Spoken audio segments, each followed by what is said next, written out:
wasn't it?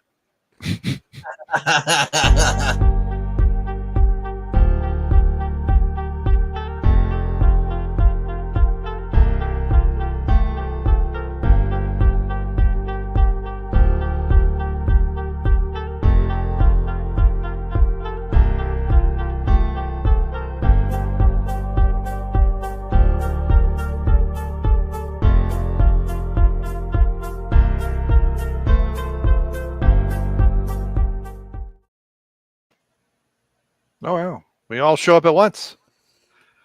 So you can see I am I'm supposed to do it this way, I think. So, guten Abend, meine Damen und Herren. Willkommen zu dem Herrn Zimmer. Heute wir haben aus die Länder, I don't know what down under means. Das under? David Applegate. G'day, friends and fans. Welcome to another men's room. Hey, we got the water tower. We've got breaking news that Thomas Crook's messages. He did have social media. So, what do we got? Resignations. We've got Cackling Kamala, and of course, what's happening with the Deadpool movie. Yeah, I don't know how he switches back and forth. Alrighty. And also up, we have Enemy Night. Hey guys, hope you're all having a wonderful Friday. Hope everybody's doing good. Let's get into the topics at hand because a lot happened over this week and we celebrate the final release of Deadpool3. I have not seen it yet. I'm planning to go see it at some point while I still can. Final release. And also, don't forget, the Olympics are officially gay. Just so you knew, in case you were wondering. Is it because it's held in is it because it's held in Paris? Just don't try to take the train. You might get burned. You might be left at the station before the Olympics and told you might be crispy at the station. All right. Well, so tonight you have me as a host. There's something. Oh, that's your thing in the private chat. So the Appalachian American is off with some kind of business thing tonight, and he might or might not make it later. He didn't know. So I am guest hosting. And in case anyone was wondering what I was trying to say in German at the start, I said, good evening, ladies and gentlemen. Welcome to the men's room. I forgot. Es ist Freitag Abend. He forgot to say down how to say down under. Well, Unter is die I don't know. The Underland. Der Land des Unters. I don't know. No, when I was in Germany, they used to said the boy from the Underland. Unterlander. Yes, well, and then you have the Netherlands, right? Nederlanden. Yes. So that's the land no one wants. All right, it's like Denmark was the markation between the Germans and the Danes. And someone said, you know what? I'm going to build a farm here. And they did. It was a swamp. Yeah, let's put farmers. It won't cause any historical moments or anything, and then boom, that happens. Yeah, so I got to pull my socks up on that point. And it's like, damn it! Now our family's never gonna hear the end of it. I want to be a quiet farmer raising sheep, cattle, and all that fun stuff. But no, I can't do that with those damn tourists at the fence. Okay. So anyway, I'm hearing an echo now. All right. So one of the things that we said about the chat about is kind of get caught up in what's going on in the world, the crazy world of American politics. It seems that democracy does not exist in the Democrat Party. More than once now, they have gone against their voters, secured their nomination process, and the one that they selected. Only? Right. So 2016, the man that people wanted was Mr. Sanders, and they said, nope, you're getting Hillary. And now this time they said, we want Sleepy Joe, Pedo Joe. And now they're saying at the moment, this is subject to change. The Cackling Kamala is the presumed or the front runner. We'll see. I would not be surprised if they made her step aside or do something based on whoever's the vice presidential pick. See, legally, the only way legally the sitting president, if he's only had one term, is automatically on the ballot at the end of his term in all 50 states. Depending on the law, how it's filed, though, depends on the states. That's But if they choose process choose to run again, right? Yeah. I mean, It's like LBJ automatic. said, no, I'm not going to do it. No, LBJ got the form. No, LBJ was informed about the situation in Vietnam, and then a few weeks before the election, he was informed that Operation Rolling Thunder was a failure, and they're now facing as many as 6 million armed Vietnamese, and you either have to mobilize a couple of million Americans or call it a day. Yeah. Well, he did that well before the election, right? He decided. No, he had a heart attack. It was actually in the hospital at in Dallas. Because at the convention when he quit, I think it's interesting that is it Chicago, Detroit? I think it was Detroit. Or was it in Chicago? Yeah, Chicago. That's the big right. So here we are again in Chicago with some kind of tumult going on in the party. So and they're facing riots. Yeah. Well, of course. History repeats. I really hope it gets serious. President quitting, Chicago DNC facing riots. Yeah. Who did they select in 60? Because I know they went up against Nixon, but I forget who they ran against. Was that Wallace or was that some racist bastard? Wallace. Yeah. I think it was Wallace. So So anyway, but so you got any other thoughts on what kind of craziness they're doing? Yeah. But I think legally, and a couple of people have said this, the only way for Joe not to run is to resign as president. Yeah. Well, especially since he's already on the ballot, right? He did this before. If he did it before, right? Yes. Before the primary, right? If he did it before the primary, he could have handed it to Kamala. But after the primary, because he's on the ballot, the only way he could resign as the sitting is to resign. Yeah. And he hasn't resigned. Well, my theory,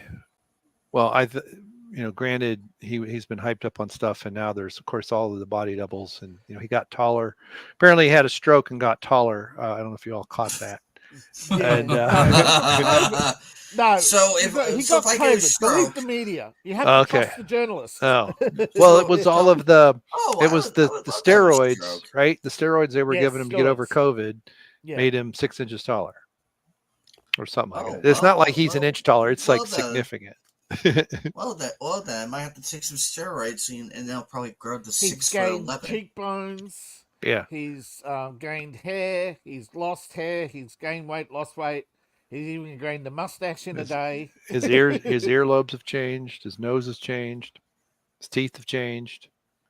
His nutsack has changed. There was a thing a couple of years, was it a year ago or 2 years ago? I first heard this. That he actually passed. There was a rumor that he passed away during the 2020 campaign, and it was Walter. And it's been different Biden's ever since. But the thing is I saw today someone was showing pictures of Biden like 20 years ago, and he was different. And hairlines and skull structure is different. Yeah, you don't change skull structure, right? But I mean, like really big... in different months 20 years ago, they were different. Yeah. So who knows? And to me, it's either. We do know that you go back to Roosevelt, they used multiple body doubles then. Yeah. And the real Roosevelt was not crippled, by the way. He used the wheelchair to get votes. I thought he was crippled from a vaccine injury. No, he had a displaced disc, but was never actually crippled. He was seen multiple times in New York. He used that as a ploy during his presidency to use the Underground Railroad to cruise up to New York. Yeah. Well, I remember seeing a video on that, and they said, "Here's his carriage," and it was under some building. And now they're debunking all that, saying, no. That was an attempt at New York subway and all these other excuses they now have. Yeah. But it was all the presidential car was stored under the Roosevelt Hotel. That's why it was called the Roosevelt Hotel. It was Roosevelt Station. Yeah. Well, I look at it this way. I imagine the truth. Here's where I am. The truth is either exactly as we're seeing, okay, but it just feels weird, Yes. or it's so unbelievably different Bizarre. that we Yeah. could not comprehend it. Yeah. And like we get hints that it's something that, normally I'm want to be in the middle somewhere, but it really feels that way. It's kind of like 9/11, all that. It's like either what we saw happen really happened, Yeah. and those buildings really fell because of the burning. Once the trusses go, it's just nothing's going to hold it up. Yeah. Okay. Or it's far crazier than the craziest conspiracy theory that you can find on YouTube. Space laser, and I'm including.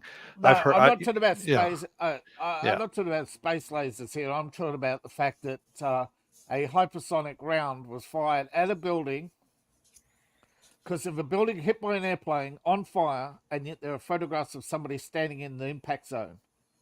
Yeah. Yeah. And there's But no fire. I mean, I remember years ago seeing like this one guy wrote a book saying it was these two guys, they were talking about their theories of what happened. It was hilarious. Yeah. And they didn't agree on anything other than what the official narrative wasn't the right thing. And one guy was talking about energy video. weapons and all kinds of stuff. And the other guy was talking about holographic planes. Yeah. And Well, a here's the truly thing. invisible plane flying next to it, yet it Yeah. showed up on radar, and they said, but that was holographic, but there was two radar images that are, No. And I'm like, the resolution between the military and the civilian,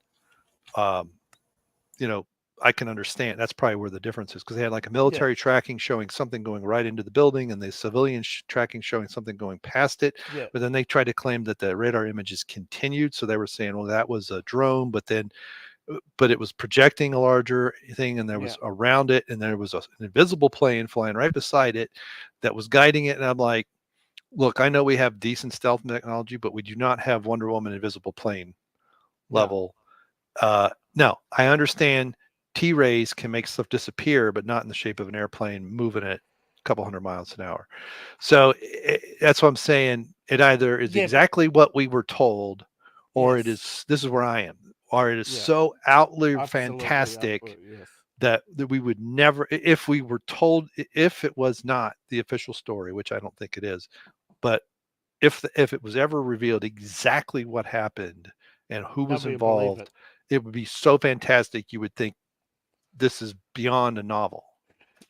It's like the U.S. Navy when they came out in 1968 and explained exactly what happened in the Bermuda Triangle over the last 100 years on the investigation of the 7 ships they conducted, and nobody believed them.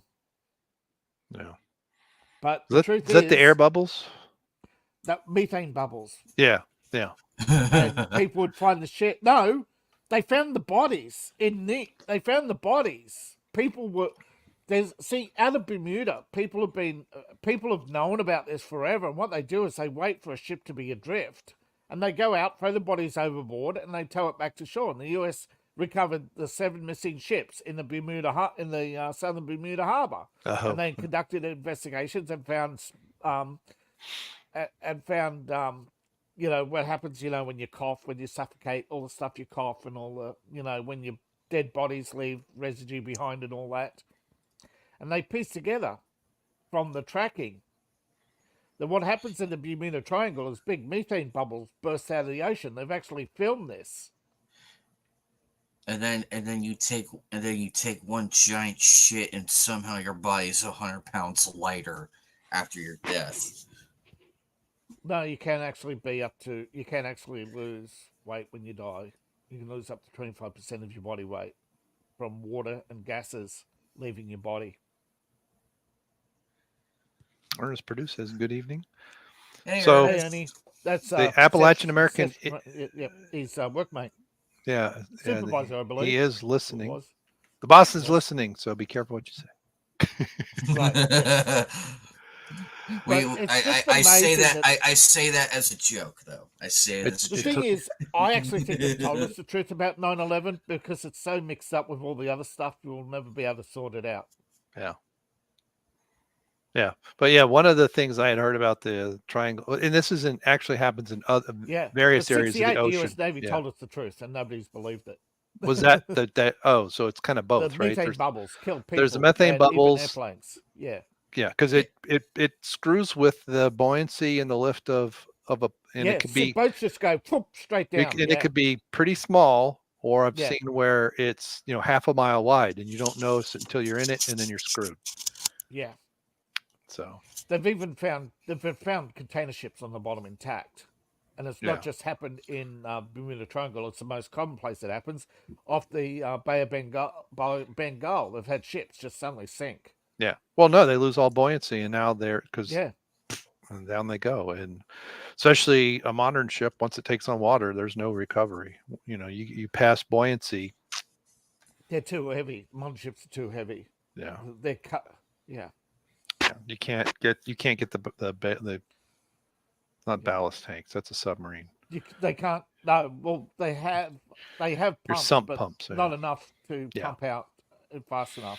So anyway, but I'm only like half excited for the fireworks. We'll see what happens at the DNC, because it's in my view it is so stereotypical. Anti-Gaza. You're going to have the anti-Gaza people there. This whole sentiment in that party has been going since at least the 1840s.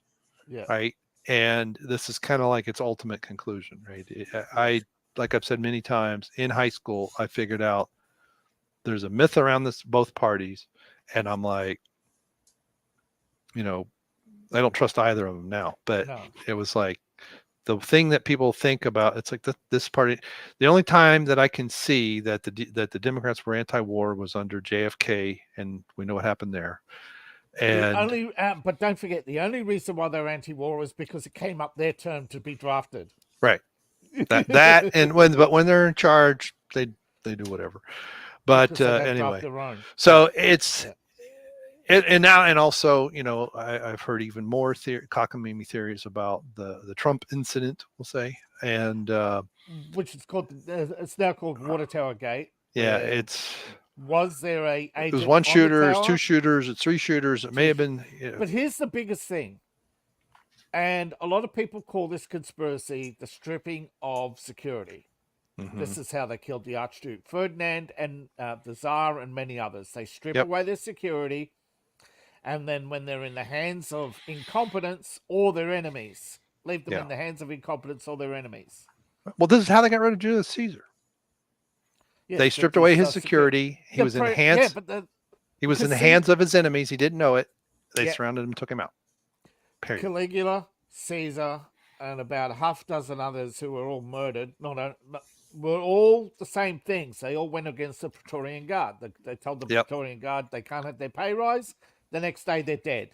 Well, I think more than once they had 3 or 4 emperors in a year. Yeah. Yeah. Yeah. Oh, yeah. For a long time, being the emperor of the Roman Empire was hazardous to your health.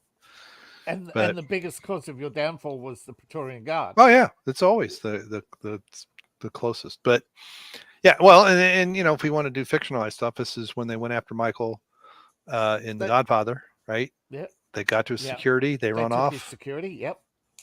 He recognizes it, and that's based on his wife blows incident, how they took out the mafia in Sicily. Oh yeah. The Palermo mafia took out the Sicilians. It's probably one of those things that we won't fully know what all is going on until decades later.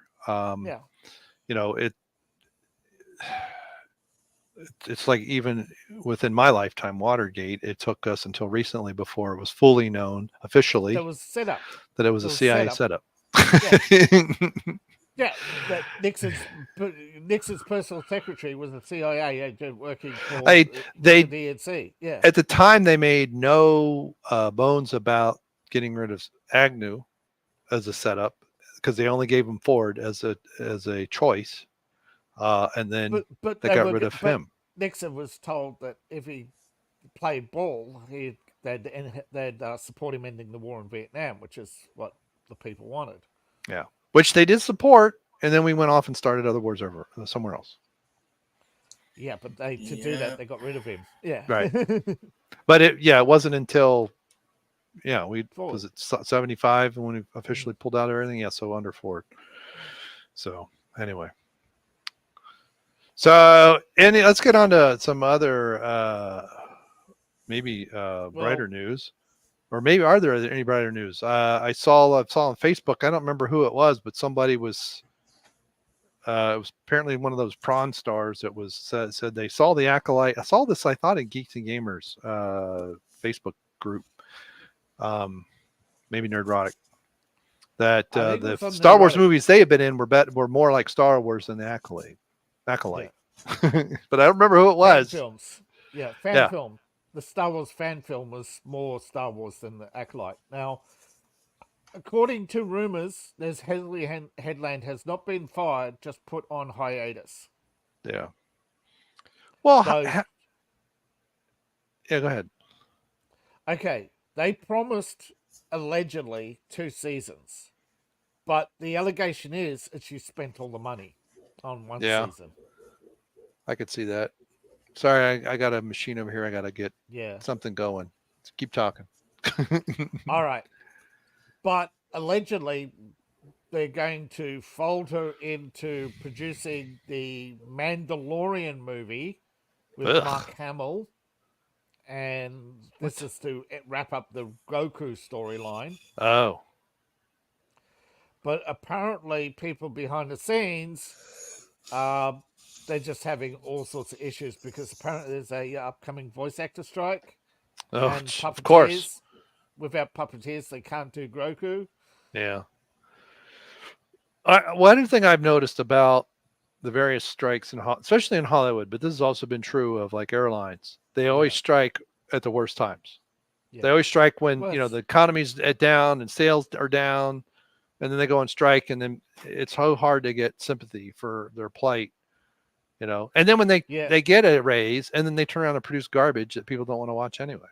So are we going to get young Mark Hamill or de-aged Mark? I mean, de-aged. Old Mark Hamill, de-aged. De-aged. Okay. We're not going to get Sebastian Stan playing Luke Skywalker instead. Well, there's also talk that Mark Hamill can't make it. So. Oh. Is he getting old? Well, in most of his appearances, the cocaine's taken its toll. Oh. Look at his face. Try and de-age that. I noticed more recently he seems to aged 10 years in the last 5. Yeah. His face looks like he's been, doing the rounds. Real pineapple face. Well, don't forget he was also in that wreck right after filming Star Wars. So, but apparently he's also struggling with weight issues, and he's been sitting in most of his appearances lately, and reckon, and they won't show him walking. So I think we may be actually getting a, like you said, an actor with the. Well, Sebastian Stan at the moment, at least, does look like a young Mark Hamill quite a bit. Yeah. Especially the when they had to skin graft his face, and I think that happened right after. Didn't he do the Corvette Summer? That was after Star Wars, right? That wasn't right before. Yeah. That was right after. Okay. Because it was definitely before Empire. Sorry, man. But Go ahead. Mark Hamill has struggled to get roles, and people have said, "Hey, you're a fresh-faced kid, but you've got no talent." Oh, back in the day, you mean? Back in the day, yeah. And he's never been able to basically get out of that fresh-faced kid that gawking farm boy look that he had. Well, it happens. That wasn't acting. That was a first-time actor on set going, "What the fuck do I do now? Where's the camera?" Yeah. Well, and it's in many ways. You can hear the director screaming, "Don't look at the camera!" Right.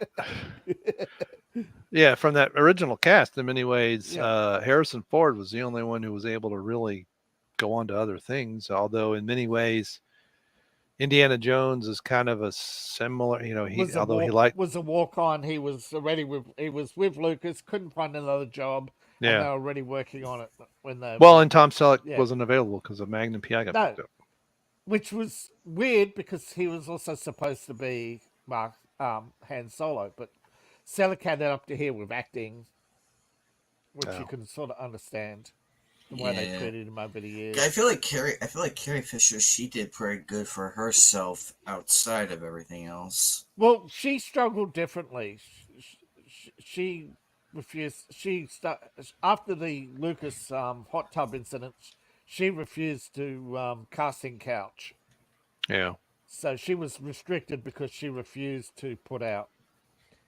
And I think, I'm not sure, was it Bette Davis who stood up for her or somebody? Said, hey, you effed me when I was, you know, her age, and now I'm going to F you and tell you if you don't cast her in this movie, I'm going to tell everybody what a little dick you are. I think it was Bette Davis saying how he couldn't keep it up. Here we go. Here we go. Emotional damage. But if you saw some of Carrie Fisher's movies, you could definitely say, yes, she was an actress, and definitely she should have gotten the role in Aliens. But they went to Sigourney Weaver because she was actually the better person on the day. Yeah, I can't imagine Carrie doing that. Addict. Yeah. Carrie Fisher was off her face half the time. That was the other problem. Yeah. But I can't imagine her in that role. Yeah. That would have been a very different. As much as her presence in Star Wars was, that role seemed to need a little more subtlety, right? It wasn't as in your face as Princess Leia. Yeah.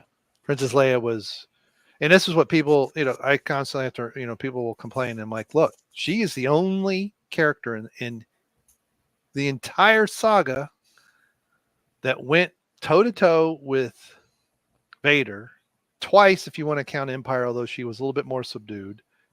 And, you know, in the first one, she went toe to toe with Vader and Tarkin, told them both off to their face, and survived. To their face, right? I mean, that's what I meant by toe to toe. Yeah, she punked out Vader and Governor Tarkin and told him exactly how she felt.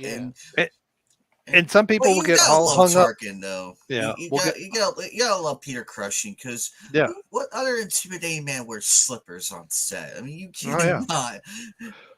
Well, yeah, and then people will complain about Empire being a love triangle nonsense. I'm like, but look in the beginning, who is coordinating all of the stuff going on, right, at the highest level? Lucas at the last minute slipped in that bit about brother and sister because he wanted to be cheeky. He wanted to stick it. That was Lucas wanting to stick it to Fox over all the other censorship they did. Yeah. Well, and I think he was sick of Star Wars by Jedi. You know, his marriage was crumbling, you know. Well, let's see. He couldn't accept the fact that his wife got an Oscar instead of him. Yeah. He couldn't accept the fact that all the rewrites were the reason why Star Wars is a success. Oh, yeah. It was saved in editing, definitely. He actually cried and also he owes his success to Fox, because the entire Fox studio for an entire week went to Grumman's Theatre to watch his movie. Yeah. So they had leftover budget. They had leftover budget and basically gave tickets to all the cast and crew. Right.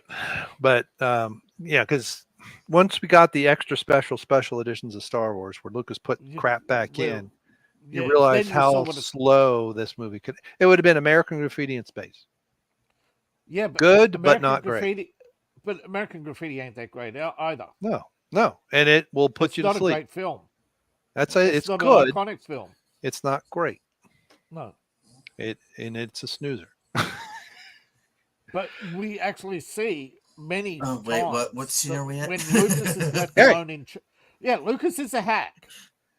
Well, he's not. I wouldn't say he's a hack, but his vision is usually too large and too vague, right? Yes. So he does, as I think why he Like ran J.J. out of money. Abrams. He does too much, and he needs Yeah. someone who can understand Trim. the core of what he's trying to accomplish and whittle it down. And by Jedi, he was starting to lose that. And in my view, that's why the prequels fall Well, we so couldn't. flat. Yeah. Because that whole team is gone. No one from that team did help him with the prequels.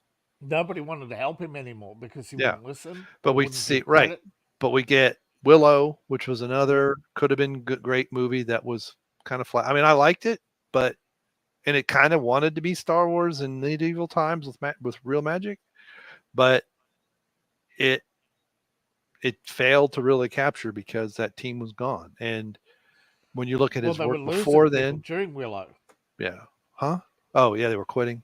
Yeah. Yeah. I think Willow was the last time they started that, and then after Willow they moved. They were at a big ranch all together.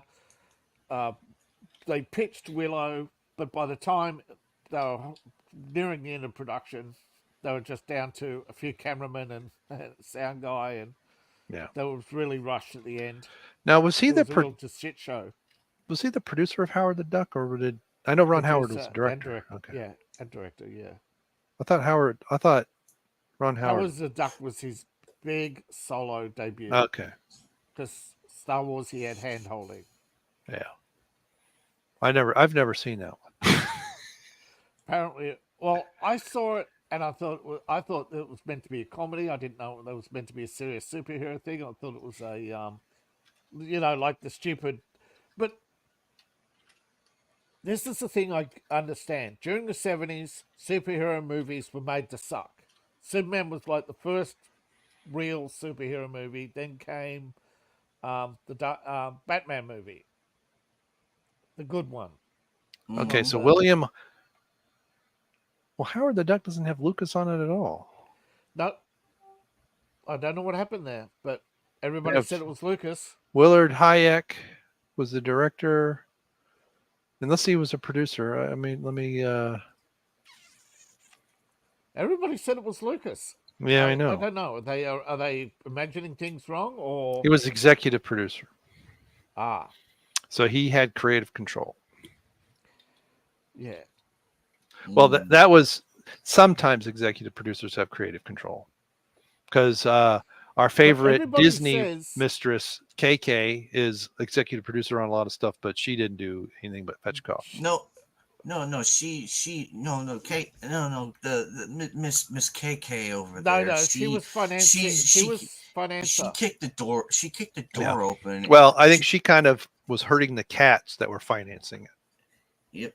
And she kicked the door off its hinges and it hit the screenwriters and everything. And she's like, "Look, hold on. I just found a clip from Miss Kennedy. She has something to say to us."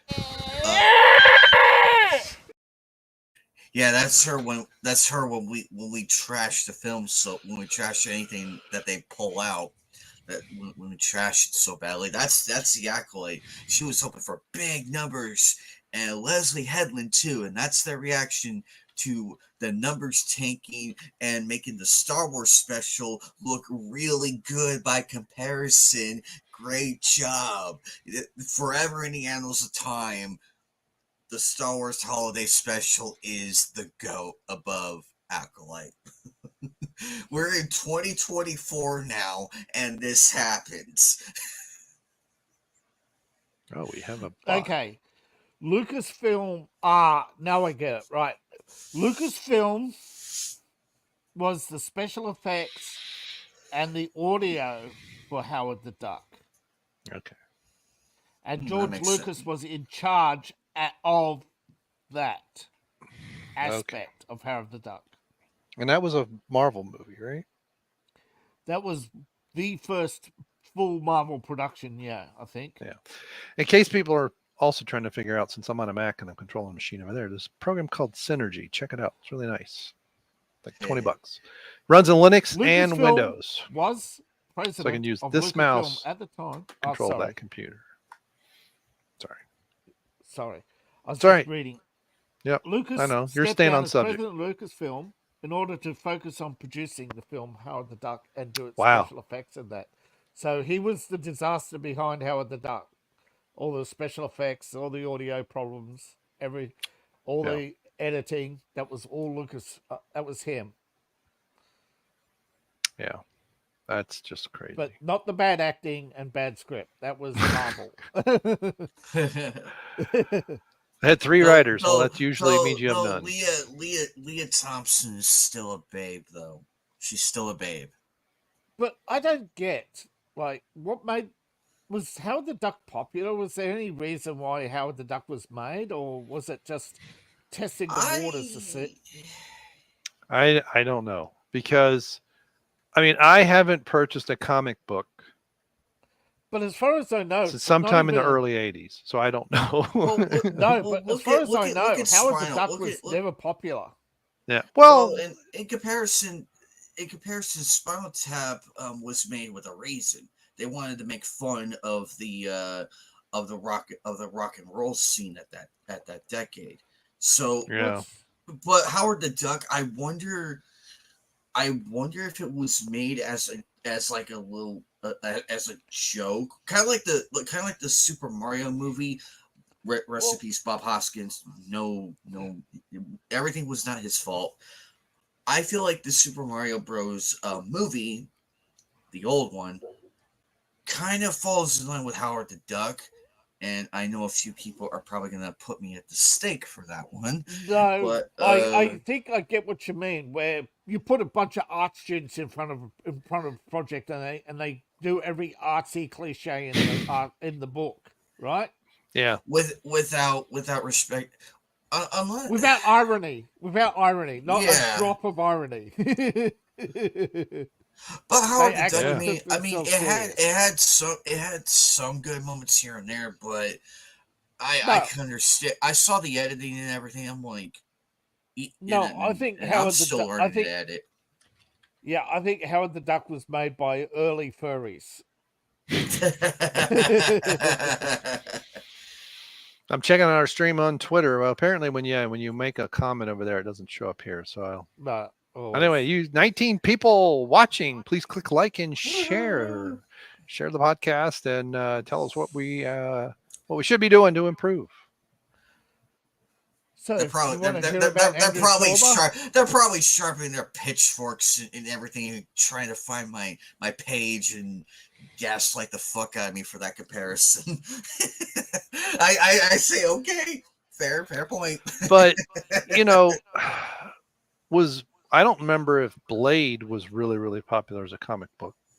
It actually was. It was a B list though, but in the dark comic. Okay, the dark comics have their own audience, and he was number one in that. But Iron Man wasn't, and they made good movies out of those. The reason why they used Iron Man is because the rights were available, and he was actually somewhat more popular than all the other characters they had. Yeah, including Captain Ice Cream. Yeah. Well, Falcon wasn't even a popular character. They just added him so many times to other stuff. And normies, they just. I think I responded to the wrong thing. All right, I'm trying something. Look, I like here's the thing. I like Falcon as Falcon. That's it. He ain't Steve Rogers. He ain't Captain America. That's Rumble. Bucky Bones. Yeah. I'm still responding to the wrong feed. All these feeds are just confusing the crap out of me. It's okay. That's all right. I say it with reverence to the Falcon character and everything. I don't mean disrespect. Yeah, it still didn't show up. It's my take on the whole thing, because everybody's shoehorning the fuck out of it. It's like they're trying to get Miles Morales to be the legit Spider-Man when in reality he's in his own timeline. He's in his own world. And he's one of the first diversity hires. I don't know about people that. People can't keep it. No, that's true. Separate. They can't keep it separate. I think Monica Rambeau as Captain America back in the 80s may have beat Miles Morales. to be the first diversity hire. And is that the 80s or 90s? Because that, see, now that's a character that's been rebooted. I don't know how many times. It was a man, it was an alien, it was a black woman, it was a white So chick was Marvel. with barely anything on. I mean, I Marvel, understand that Marvel. they've rebooted Yeah. Batman and Spider-Man and all that, but it's up until recently, it's been in the same context, but where they completely have changed species with that character is what of this gender swap. Reboots of Batman, they've never swapped race or they've only just said, I would have loved. They've only added decades Right. to the origin story, right? They've I would have modernized loved. each I would. Right, you I- can't have it back in 1930s, Yeah. New I York would have City. loved. I would have loved to see. I would have loved to see Billy D. Williams as Two-Face at that time. Yeah. Well, see, They had it set. They That's had it another Yeah. set character up. they've- They had it set Yeah. up right where you see it, like you see it being when you go back and watch the movie. Pay attention to his character. Pay attention to Billy D. Williams' character. well, he was Harvey Dent, right? Yeah, he Yeah, was Harvey Harvey Dent. Dent, and there was the tease right there and everything, but But nothing. I'm came not about sure it. whether that was Billy D. Williams not wanting to undergo the prosthetics, or they're not wanting to take, or the fact that Yeah. it was tied with Schumacher, and Schumacher was his way out of DC. There's a lot of politics in DC. Yeah. Here's the thing about Warner Brothers that I discovered recently. I respect his decision. hold I this. respect it. Warner Brothers wanted to return to musicals. They didn't want to do superhero movies. And What? then a little, right? I don't know. No, I'm not questioning you. That just sounds typical of a movie studio. Let's do something that's going to bankrupt us. Okay, go. Yes. because they're art students, right? Yeah. Because they're not entertainers. They're art students. There's a big difference. They've got no experience. The people who had experience were telling them that's a little, same with the comedies. Make your sex comedies. Make them, but you have to stick to 40 million. You have to stick to a low budget, and they just couldn't. So they started bombing on films, left, right, and center. Not just the artsy films, but a lot of their films were bombing because they were just too artsy for the mainstream audience. Yeah. They were too long, drawn-out dramas that people had seen all too often before. They were, and then a little lower Dark Knight movie suddenly made a huge box office bonanza, and they thought they were on a roll. But the next one, the art students were back in charge, and it was colorful sets and Mr. Freeze, with his cliche quips. Yeah. Well, see, and I know Tommy Lee Jones was Two-Face, but I'm thinking of another actor. Actually, Tommy Lee Jones and someone Jim else. Carrey did all right, but they just couldn't get along. Yeah.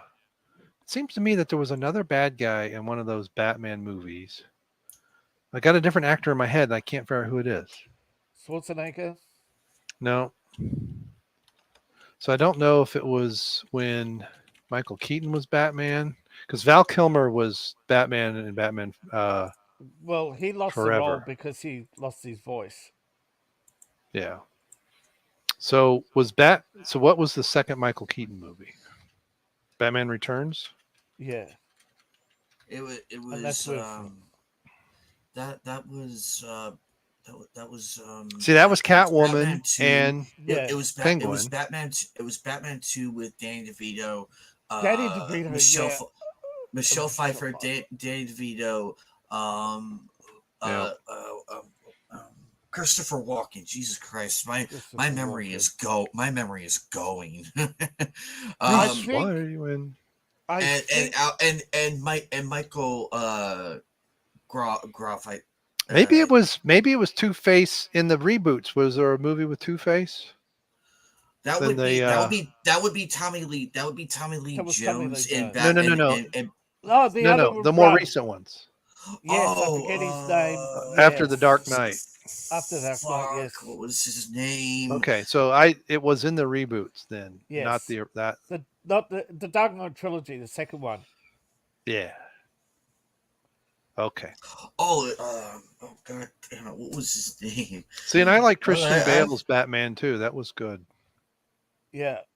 But Christian Bale was another one in Hollywood where look, there's just so many egos behind the scene. A rising actor, somebody can lean over and say, "Oh, Tom Cruise feels threatened by Tom Cruise feels threatened," so Yeah. they'll make up stories and say, "Oh, Christian Bale, he purges," or he's a Republican, or so, just an off comment, or just Tom Cruise doesn't like him, and all of a sudden, they won't make move. See, here's the problem that I have. From what I've met with people in Hollywood, right, behind the scenes people at conventions, they tell you stuff off the record because they know nobody will either believe you or you can't, they make sure you're not recording them. But they tell you the truth. Like, you know why Star Wars is popular? Because nobody will make a movie against Star Wars. Same with all the superhero movies. When the superhero movies started to make money, nobody would make a movie against it. They all have their little secret agreements. Super Mario Bros. Super Mario Bros. Movie with like a word with that. Same with the top actors. The top handful of actors will get together and decide, well, no, we don't like this guy, and they'll kick him to the bottom. That's what they did with Christian Bale when he was after Batman. They kicked him to the bottom. So he was only in 2 of them. 3. What was the third one Batman, called? Batman Dark Begins. Dark Knight. Yeah. The Dark Knight Rises. Yeah, and I don't see a third one. No, it was Batman. It was Batman. Batman Begins. that's Dark it. Knight, and Dark Knight Rises. Okay, Batman Begins. Oof. Yeah. See, that's see the what I one. mean by memory? Holy crap. Yeah. I need to eat more strawberries. It's known as the Bruce Wayne trilogy, and the new Peter trilogy with Patterson is going to be known as the Bex, Batman Extended Crime. See, that was Liam Neeson. Who am I thinking of? Then, because this is Liam not Neeson, yeah. I'm not finding him. It's not Rutger Howard. This is going to drive me nuts. Yeah. Anyway, I don't want to derail the show The with new me one trying to they're remember calling somebody. Bex, and this is it's been confirmed to be a trilogy. So there's going to be 2 more Batman films with what's his face, Patterson, Well, Sparkly Vampire. Sparkly Vampire, yes, who is glad to do the movies because he does not want to be in the Twilight reboot. Oh, there's going to be a Twilight reboot? A series. Oh, here it is. It's Aaron Eckhart. Yeah. That's who I've got in my mind. Yep, it's him. He was great as Two-Face. He was great. But which one was? Okay, the Twilight Saga. Oh, the Dark Knight reboot as a series. Okay, as a series. It hasn't been confirmed. Like Netflix or Amazon or?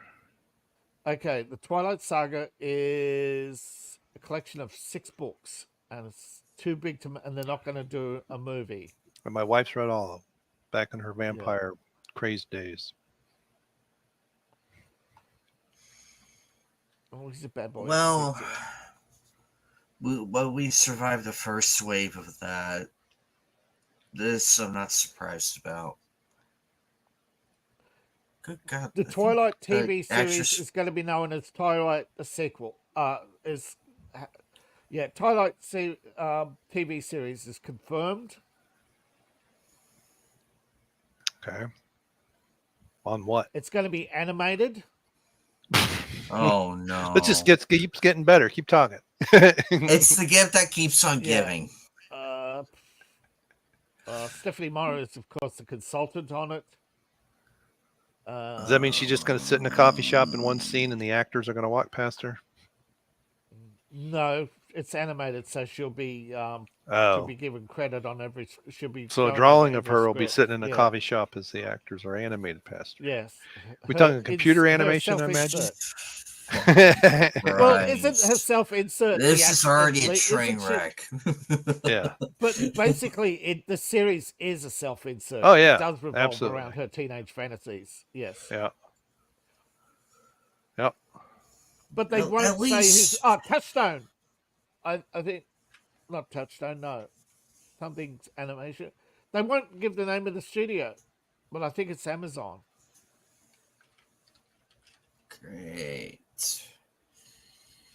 Just when you thought this makes the Twilight fans back in the day when that one came out look sane. So yeah, this is normal, and that's everything we know about the new Twilight animated series. Yes. Blah, blah, blah, blah, blah, blah. Oh, this is one of those stupid articles where they have 3 sentences of info, but they have 9 paragraphs to tell you each one. Yeah. Okay, it was greenlit in 2023. Wow. And apparently she's a script consultant. Twilight Saga New Moon and it's going to be 6 seasons, 6 books. They're going to stretch each book to a season. Well, that's ambitious if they think people are going to really watch it. Same with the Harry Potter one. Oh no. They're doing that too. They had their chance. Warner Brothers and announced Harry Potter, but Twilight's been in the work for over a year now, and Harry Potter's been in the works for over 2 years. Okay, it was what I was mentioning about Warner Brothers before. Is you got the arts, you got the arts ones, right? The ones that want to make all the artsy comedies and the artsy fartsy. The Much Ado About Nothing, okay? Mm-hmm. The dramas, then you've got the action, right? The action junkies who want to make 80s films again. But there ain't many, and they're currently aligned with the superhero mob, but they can't get along. And then you've got the Harry Potter fans, and they run half the studio, and they want to turn Warner Brothers pretty much into, let's make lots of Harry Potter films and Harry Potter TV and Harry Potter the animated series. You get the drift. So they're going to do the same thing. Yeah, they're going to do the same thing with the Harry Potter, like Disney's doing to Star Wars and Marvel. The Batman. They had the Batman animated series, which was good. Then they had the next one, and people were okay. And then they had the next one, and everybody's like, and you've got the movies and the TV series like Gotham and all that, and everybody's just going, "Can I have something other than Batman, please?" No. Okay, oh, you want more Batman? Yes. Batman's now Batman. A woman. Yeah, Batwoman, Catwoman. What was the other one? Batwoman, Catwoman, 5. What you wanted 24 hours of Batman? Well, what was the one where Robin took over? Was that Batman Beyond? Darkwing. Okay. Nightwing.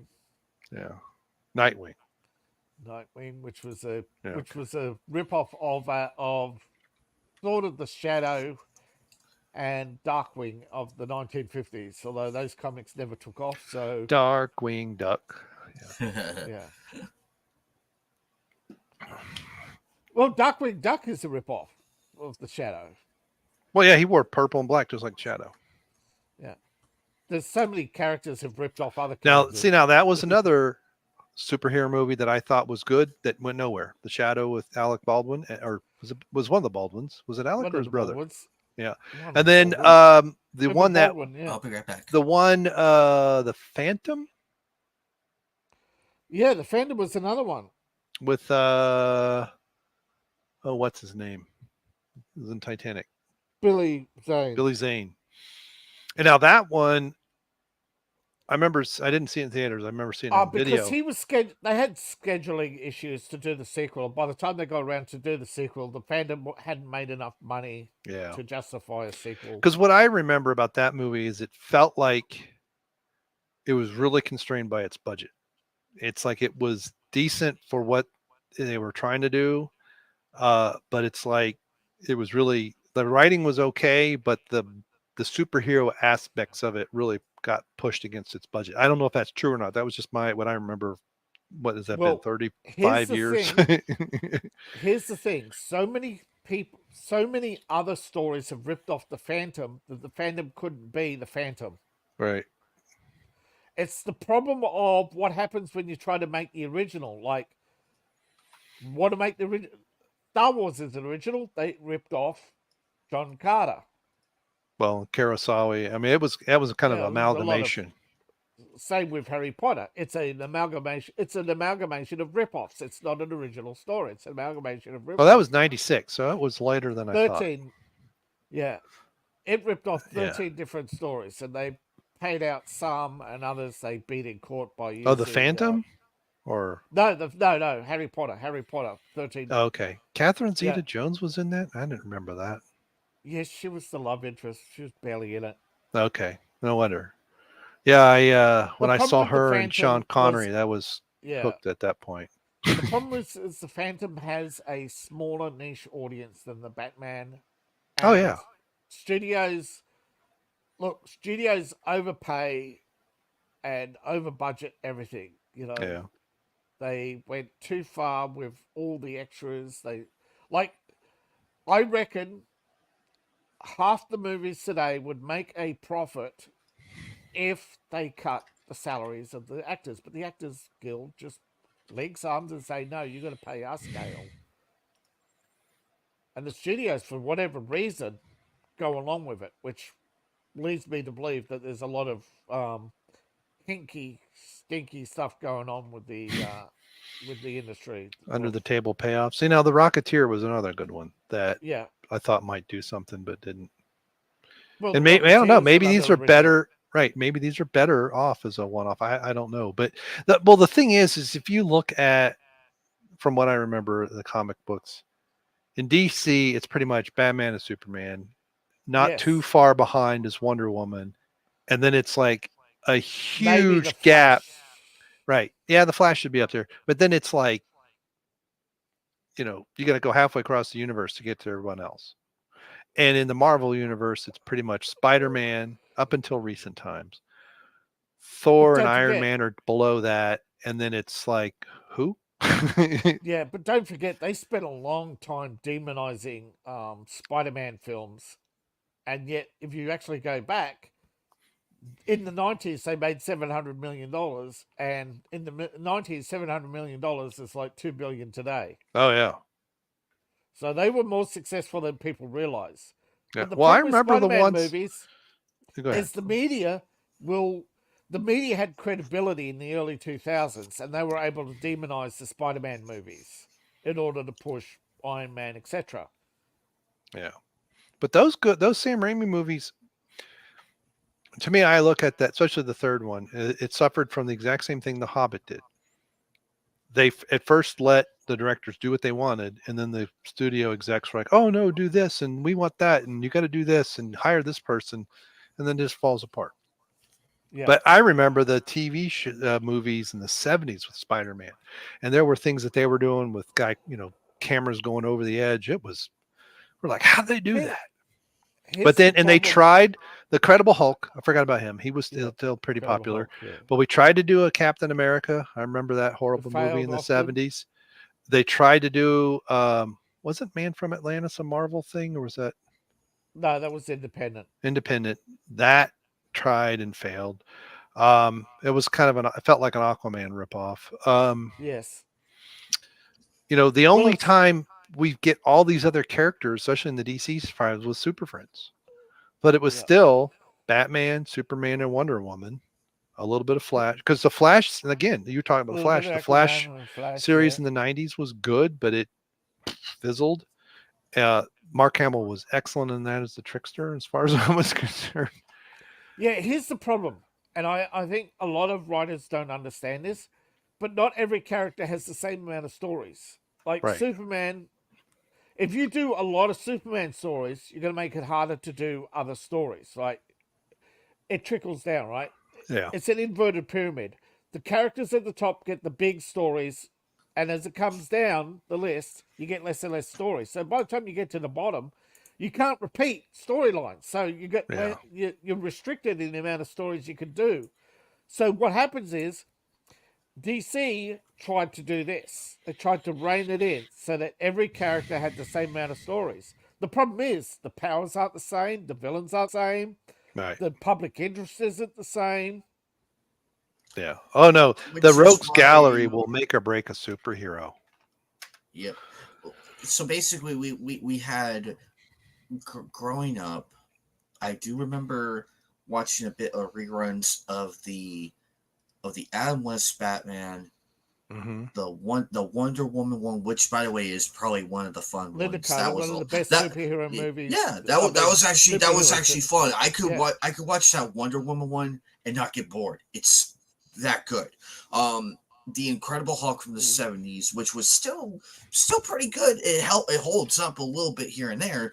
And then you had Super Friends, like you mentioned. Then you had Spider-Man and his amazing friends with Firestar and Iceman. Then Yeah. you also had the X-Men. 60. You also had the 60. I think it was the 65 or 63 Spider-Man. You had that one too, There were which was three really Spider-Man, good in different itself. Spider-Man. Which was good in um, itself. Yeah. And then you had the Pinnacle. You had the Pinnacle, which is Spider-Man of the 90s, the animated series, with X-Men, the animated series. You had that right there. And Yeah. then you had Batman, the animated series, and Superman, the animated series. 90s had the peak pinnacle of superhero. It But the thing lasted. is- It lasted up until I want to say 2004, 2005 when you had Teen Titans. 2004, Teen Titans and- was the beginning of the end, but it wasn't until the Teen Titans ended because they had nothing else. Because, as I said, there are only so many stories you can tell. Yeah. I'm still mad they canceled it because they were almost done with. Here you go. There's a question for you. Unfortunately, yeah. They didn't cancel Teen Titans. They finished it. What They about the finished it- 69 Spider-Man? I don't want to see that. No. Yes. Oh, I get it now. Sorry. A little slow. I'm old. Yes. No, Teen Titans was made deliberately to end on a cliffhanger because they were going to come back to it when they were adults and end it there. That's the part that was cancelled. The new series, The Titans, was cancelled. Oh yeah. Okay, They were supposed to. It was 2 arcs. There was supposed to be the Teen Titans, and there was supposed to be the Titans. Yeah, And basically. the Titans was never made. After the pilot, where we actually find out the girl was Starlight, wasn't it, or Raven? Starfire. Raven. We had Starfire. We had Starfire and Raven, and then we also had Terra, which really. Yeah, but really I'm talking cool about the character. girl who broke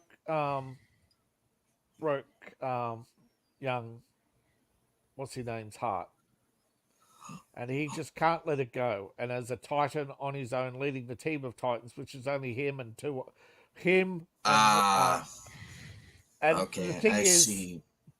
they tested so negative on the storyline because they wanted to keep the female audience that they had gathered. So they wanted this romantic mystery to remain a romantic mystery. There's no storyline they could do to bring back the Titans back together at the end that would work because they wanted that romantic mystery to be a romantic mystery. They wanted Teen Wolf to be a bleeding crybaby for the rest of his life. So basically, Channel There was Daddy. nothing they could do. There was the storyline they had in mind was destroyed by the audience, right? The audience didn't want to move on. It happens. Yeah.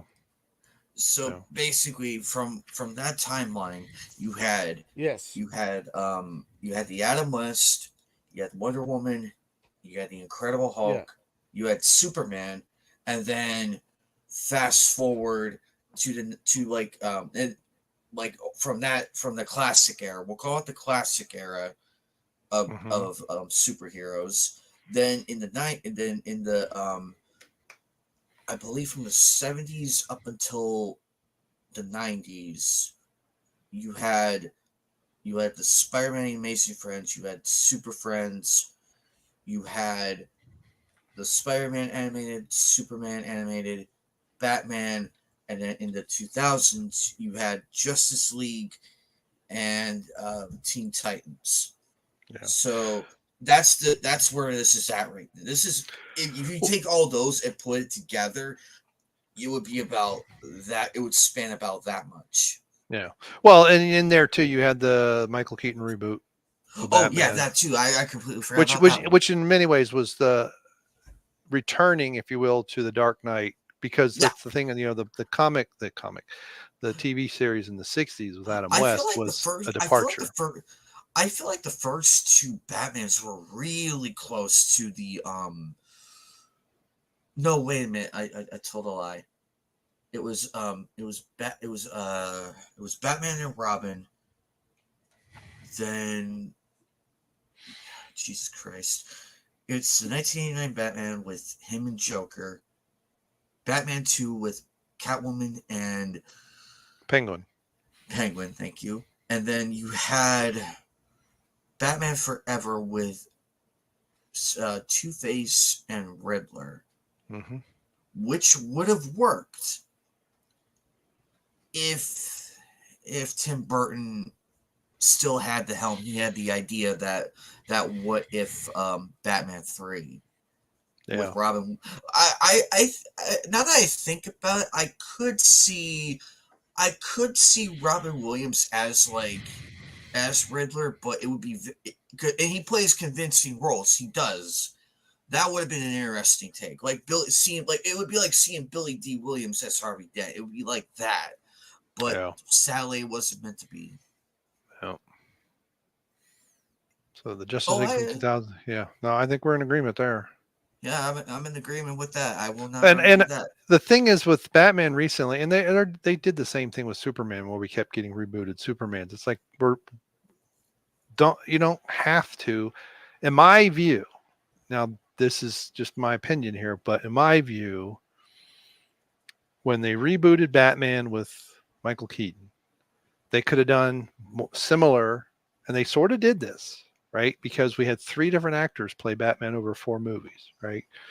So treat it like the James Bond franchise. We had an origin story, if you will. Was it I think technically the second one when Lazenby played and Bond gets married and then his wife gets killed, which is how the books kind of start, I think, if I remember correctly. And then after that, every few movies they changed actors, right? And then in recent times they did a quasi reboot, although they had the same M. Judi Dench played M in both of them, right? Q was Q did get replaced because the actor died, right? And that's the other thing too, is Q was the same all the way through until he passed away. But I think that was an unnecessary reboot ish, but it was kind of trying to bury the old phase, if you will, because it did have continuity from the old. We don't have to, every time we change Batman or Superman actors, we don't have to start all over again. We can just go forward. Well, that was originally the intention with from Keaton to Kilmer and they did that with Keaton, Clooney. Kilmer, and Clooney, right? They did that, but then they rebooted because after they got sillier and sillier. But that was Schumacher who said, "Well, they said make it like the comic book," and when he said which one, they just said pick one. And he wasn't clued in enough to realize that he was. He should have called. He should have called Burton and asked about that. That's the time you call. You call the person. You're like, "Hey, where are your notes at?" Look, the audience doesn't know what it wants until it sees it. That's the reality. If you ask the audience what they want, they'll tell you this fantastic story, and then they'll sit around the writers' table saying, "We've run this story before." Yeah.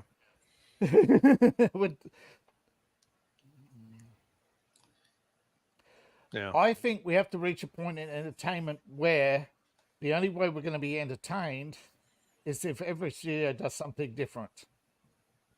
Yeah.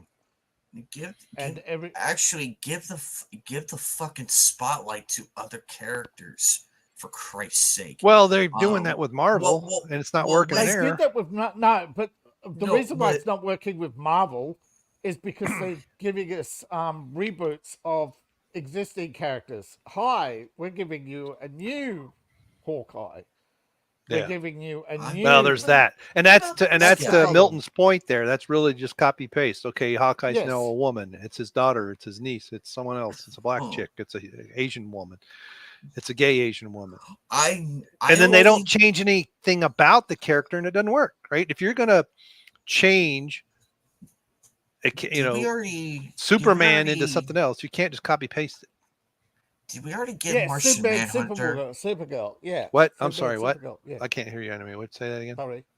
Do we already have a live-action Martian Manhunter? Do we already have that? Well, in the TV show. Way back, yeah. In the Supergirl TV show. Yeah. One of the guys. I'll have to go back and look at that one. I'll have to go back. I forget the actor's name. Tall black guy plays. The studio is full of people who basically say, well, the shareholders want $1 billion. Yeah. We only made 900 million, so we're going to scrap everything and start something new. Yeah, and every time it doesn't make $1 billion, they scrap it and start again. Well, something new. This is Simon Sinek coming up again. They don't start with why, right? They're trying to make money, and that's all they're focused on, as opposed to why are we making movies?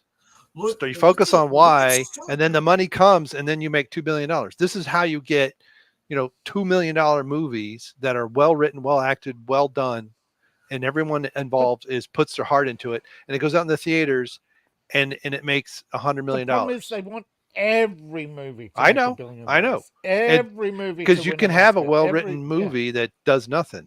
I get it, but that was it. Not far out away. Get Out, was that the one that was only a handful of millions and it made like $100 million or something? Was it Get Out? Yeah, Get Out. And then the sequel was horrible. Yeah. Again, you can't. Yeah. If you get lightning in a bottle like that, you can't just copy paste and get it in. But what I mean is, studios have to be mandated to basically say, right, you're in the entertainment business.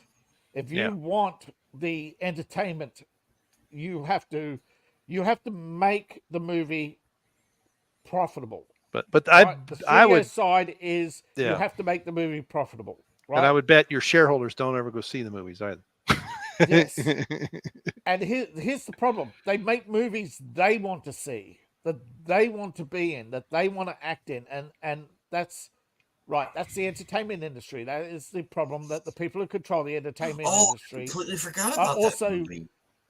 That was actually it's also the problem of is how these movies are financed. Yeah. Like, it's a secret. Why is it a secret? Is it is it because it's taxpayer money, or banks are mandated by the government to piss this much money away?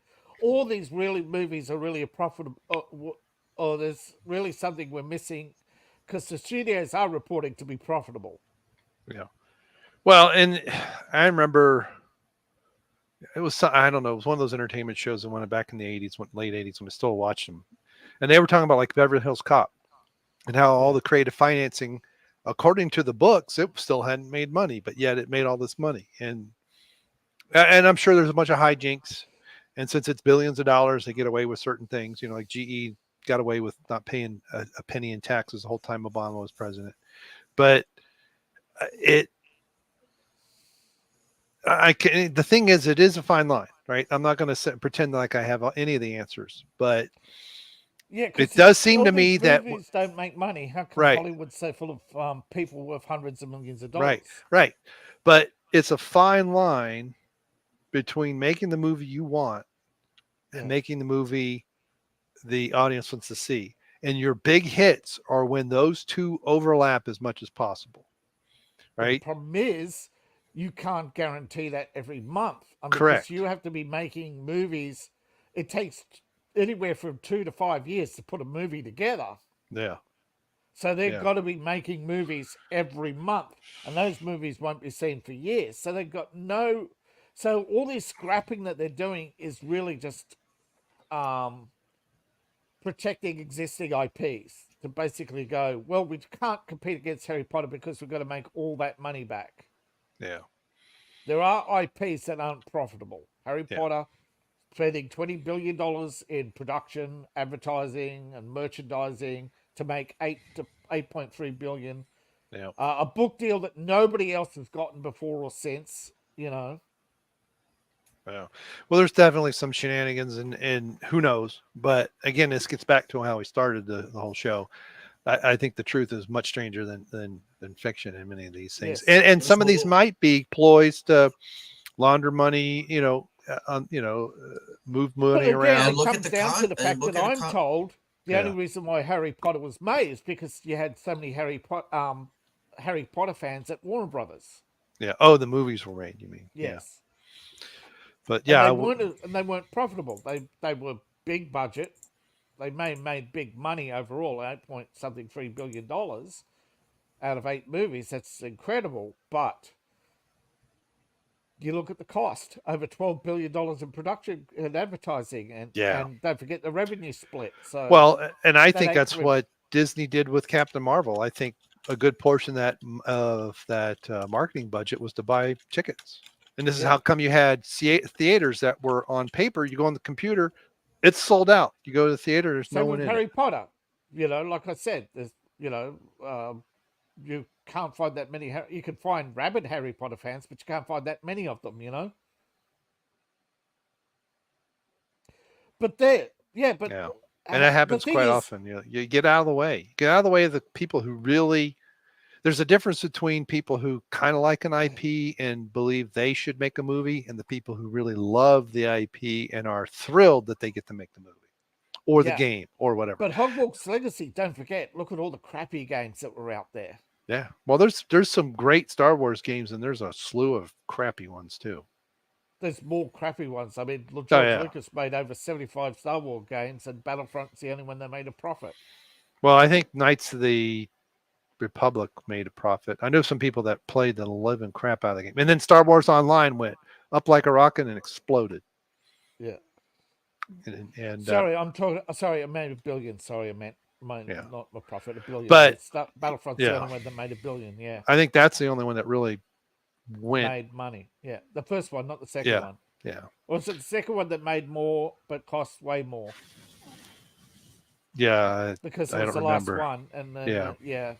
I can't remember either. I know that for a long time people wanted the original Battlefront back, but they brought it back with new graphics, and that's when it made lots more money. Yeah. I think it was on the second release of the original Battlefront that it made way more money. Yeah. And it happens too. But that's the thing. Like, imagine all these animated features from the 80s and 90s if they reanimated them and just reissued them, which is what Disney did with Beauty and the Beast, and look how it made $1 billion. I mean, that's what started all this, this $1 billion chasing. Yeah. Well, didn't they wasn't it X-Men? Wasn't there a recent X-Men where they went back and redid some of the stories? X-Men 97 or something like that. And then like because just some guy flopped. I was watching his videos on him on BitChute, and it's like they kind of snookered the fans, or they got them to a point and then they changed something and then it went right off the cliff. Yeah. I think it was. But it's only like 10 or 12 episodes or something like that. Yeah, 12. Yeah. Well, see, and that's true. There is a lot of shenanigans going on behind the scenes, and hey, good grief, you've got 2 Boeing whistleblowers that had a case of coincidence catch up to them. So it's like, what do they not want us to know about the Boeing planes, let alone the decades of decadence in Hollywood? I wouldn't be surprised. It's not just the decade of decadence of the 70s. It's the decades. I mean, almost the whole time. No. I'm talking about just they call in the remember in the 80s it was the decade of decadence. How they were talking about Hollywood in the 70s. With the sex, the drugs, the cocaine, and how they were cleaning up their act. Actually, that's I wonder when. Yeah, I but wonder the what's thing more is, as terrifying. progressive as Hollywood claims, when they found out when they found out Jim Nabors was gay, he was out the door. When they found out Rock Hudson was gay, he was out the door. When they Yeah. found out that who was the actress who was I forget, uh, they she was out the door and died a few years later. She struggled she struggled though with issues. Back in the day or recently? No, back in the 70s, all the Oh, okay. yeah, when they found out, how progressive Hollywood Yeah, supposedly yeah. was. Well, That because they were afraid that conservative Americans weren't going to buy tickets anymore, and that ought to tell you the people who don't support that stuff are a far greater number than the people that do. yeah, but the problem At least is back they in the day. found out a way of making lots of money without making lots of money, and that's Yeah. syndication. Yeah. That is to take popular stuff and sell it overseas and make twice as much. So they didn't need the American conservative anymore to buy their stuff. Yeah. And that's how they took off in the 80s with lots of money with TV shows that went nowhere in America. Yeah. Now I agree with this one, although I think Seinfeld and MASH are probably the exceptions to this. Um, No, they were, yeah. I'm talking about TV shows that didn't take off in No, America. no, They I could meant sell it I'm looking at overseas. Yeah. Milton's comment here Oh, about sorry. Oh, the, Milton. yeah, and that happens, right? And It this gets does. to the video games. You leave the creatives alone, especially when you have the right team for a property, and you get out of their way, right? You give them the boundaries that they can't cross because maybe they're going to be in television, or you're going to be on at 8 o'clock, not 10 o'clock. I mean, that kind of stuff. And you get out of their way. And look, I've been a software developer for 40 years. Okay. And I've seen this. The same is true. Now, granted, a lot of that was 40 years is probably stretching as far as a professional, but we'll say 35 professionally. But I've been hacking around since 82. So it happens even there, whether it's a game, whether it's a piece of software, it's a technology idea, it'll suddenly explode, and then the marketing comes in, and then it goes, well, where did that gadget go? Well, marketing screwed it up. And when something starts in marketing and comes to the tech side, it fails 99% of the time. Yeah. And every once in a while there'll be a spark that's enough. And this is why anything coming from the business side is doomed to failure. They still, after 50 years of being told how software should be made, they still refuse to believe it. Yeah. A lot of these, particularly with games these days, is they're mandating the engine, and the developers are saying you can't do that because not every engine is the same. You can't make a platformer you can't make a decent platformer in what's it called again? Unreal Engine 5 and expect it to play on every platform, right? Right. It's going to be bloated. Well, the Apple III, Steve Jobs, people want to talk about all the good things he did. He has a longer list of failures because he got in the way of the engineers. There's a whole mess of things. Steve Jobs, his claim to fame is putting his signature at the bottom of every project, and basically, he was the DARPA engineer. He was given Apple on a platter. But now I will say that he saw when the Mac had potential. But again, that was a team that was creating stuff before he came along. Wozniak made the Apple. He was handed the Mac, and it was originally called the Liza. He was handed that. Well, those are two different ones. But the Mac was a cheaper Lisa, but the sort of. But Wozniak makes the Apple. Yes. Jobs realizes, hey, if we make this a little bit better, and granted, but when it started with him, it failed. When it was something an engineer was a creative who didn't have a limit set on him, made something, and he came along to market it, it worked. And when it's the other way around, and it doesn't matter if it's movies, it doesn't matter if it's video games, anything, I would say in the general business sphere, because I think it's bigger than entertainment. It is amazing how often, IBM and Hewlett Packard and even Apple to an extent, and your big computer companies all were more profitable when the engineers ran it. When the engineers would come up with the ideas and marketing was selling them, that's when they were the best. That's when they grew the fastest. That's when they had the most innovation. And as soon as marketing gets in the way, this is exactly what we see in the movies, right? Sam Raimi, I mentioned him before. The first 2 Spider-Man movies I thought were really good. The studio execs get in his way. You got to do this, this, and this in the third one. And what he wanted to do in 5 movies, he ends up doing all in one, and it goes. Yeah, it's like the IBM. What happened to the IBM? Well, the government came along and says, "Well, we don't want our machines to run. We want our machines limited to this graphics. We want this hard drive, and we want this much memory at this price." Right. And they couldn't do it. And then the government says, "Well, we're taking the chip manufacturing and giving it to Taiwan. We're taking the hard drive manufacturing and giving it we're taking the hard drive manufacturing off Western Digital and giving it to some company we've never heard of in China before." Right. Well, and this is what happened to Atari and Commodore both, and what's his nuts had a hand in both of them. Yeah. I Foreign chip manufacturers. Well, and then the supply guy chain was issues. right. Yeah. You know, you had engineers working on a better C6502. They start making it themselves. They come out by the time you get to the Commodore 64, you've had a good run of things. Atari, but then it's the ST and the Amiga. It's an engineering firm, and then the marketing comes in and says, "Can you make this at half the price?" And there was this race to the bottom. And here's what happens: when you hit the bottom, you don't bounce; you just go splat. And that was the end of both the companies. Well, particularly Atari, because the ST couldn't run half the games that were on their roster. It was a $2,000 computer at the time that they tried to sell for $900. And your Amiga 500 and your Atari ST, I forget what the number is, that were similar. Yeah, they were the bare minimum to run stuff, but that was not what the engineers were going after, right? Yeah.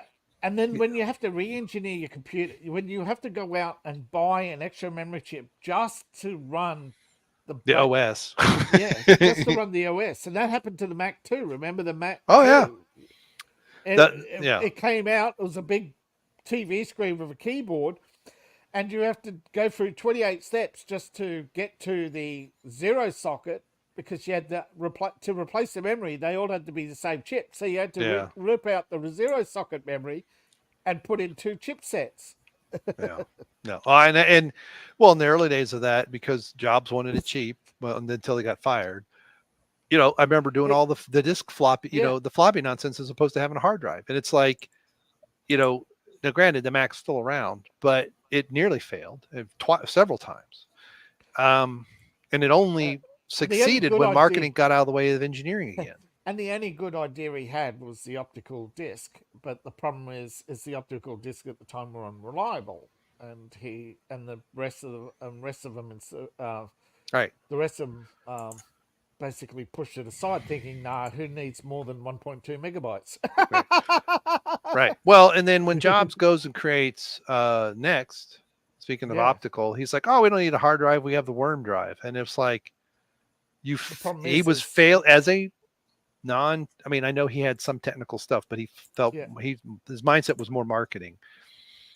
From a non-engineering standpoint, he failed to understand why the worm was not going to survive. That was a write once, read many, by the way, anime. I don't know if you remember the worm drive, but it was a forerunner of I'm going to burn a CD. CDs, yes. And they were. I vaguely remember. They're essentially they were non-finalized.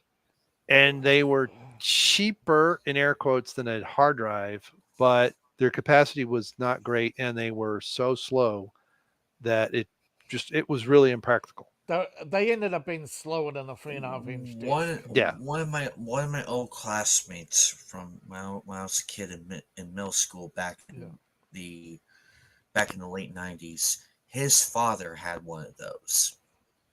And the problem is they never considered anything like word processing or video editing. Well, right. Things that ping your medium quite often to write little bits, and then you do something and writes a little bit, right?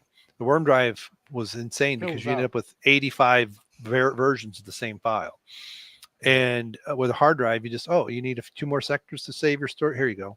Oh, you need, okay. Oh, wait a minute. You're going to take out half of it. Now I'm going to shrink it down. And the worm couldn't do that. And it was essentially a marketing concept to save money, but it was an engineering dead end, and engineers knew it, and that's why no one developed anything. In the meantime, hard drives got smaller and faster and cheaper. The later real on. problem, it wasn't until we had was later SSDs on, that we have something that could compete with a hard drive. Because what the problem is okay, by the time the Next had finished development, it took years to get the industry able to build a handful of them, and they weren't even debugged. That was the other problem. Yeah. They weren't debugged. Now, I worked on a Next in the late 90s, and it was... Yeah. It Next Step was probably the only decent thing on it. And in my opinion, what Silicon Graphics was doing in IRIX was much better. And there are concepts and IRIX concepts. Yeah. In layman's terms, it was a pile of shit, only with a few working components. Yeah. No, well, there were good things technology when it was developed, but right. The problem is it took years to get it to the market, and by the time it got to the market, better technology existed. Yeah, there were... I saw things in the visual interface with IRIX in 95, 96. I do that finally made it into Windows with XP. That's how far ahead of the Silicon Graphics was. And so, in Silicon Graphics, I still don't understand how they got the power and speed they did at their price point. I think that's because they used... I mean, maybe they didn't, and that's why they went bankrupt. I don't know. Yeah. Probably. I mean... No, I think they used I would believe it. From Amiga and other computers that were basically... Oh, look, these companies went bankrupt. We got a lot of chips for because their graphics was unparalleled for years. You couldn't, you couldn't spend the same amount of money in the PC realm. Still can't in some areas. Yeah. Oh yeah. Some of the anti-aliasing rendering they were doing real time with 64 megabytes of RAM. Maybe 128 megabytes of RAM that we look at now. Okay, that machine was $5,000 back in the 90s, which I don't know, $15,000 now. Yeah. But now to get some of that same performance, you got to have a 2 gigabyte graphics card. And they were getting it. Basically, the Next was a $799 video card with extra hardware. Yeah, and I know Silicon Graphics was all special hardware. I think they were RISC as well. That was that's what I mean. They bought a lot of stuff out from bankruptcy. I think that's how they made it so cheap. We're seeing his screens. He's turning the lights on. There you go. Basically from video card. From all that video card. Yeah, from all. So that. what is that? Which one is that? GeForce what? GeForce, yeah.